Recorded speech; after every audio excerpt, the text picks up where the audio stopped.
یکی از بزرگترین اصحاب و یاران امام حسین علیه السلام حضرت زینب سلامت الله و سلامه علیها است. وقتی همه بچه ها، برادرها، برادرزاده ها، یاران همه به شهادت میرسن، ماجرای روز عاشورا اتفاق میفته، بعد کاروان اسرا حرکت میکنن از کوفه، از کربلا به کوفه و از کوفه به سمت یزید، وارد مجلس یزید که میشه. حالا یزید میخواد مقاومت زینب رو بشکنه، ثبات قدم زینب رو بشکنه، شروع میکنه به سرزنش کردن. میگه دیدی بالاخره خدا باهات چیکار کرد، با برادرت چیکار کرد.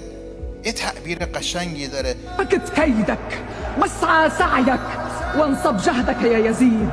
هرچی دلت میخواد کید و مکر رو به کار ببر، تمام تلاشت رو بکن، جهد رو بکن، کوشش رو بکن. والله لا تمحو ذكرنا ولا تميت وحينا ولا يسقط عنك عار ما فعلت. به خدا قسم ما دست از این راه بر نمیداریم، ولی اینکه تو نمیتونی ذکر ما رو محو کنی، تو نمیتونی وحی ما رو بشکنی، تو نمیتونی وحی ما رو بمیرانی، برای اینکه ما ثابت قدمیم سر این وحی. یعنی تو لحظه آخر وفاداریش نسبت به امام حسین علیه السلام کوتاه نیامد. يوم ينادي المنادي ألا لعنة الله على الظالمين. زینب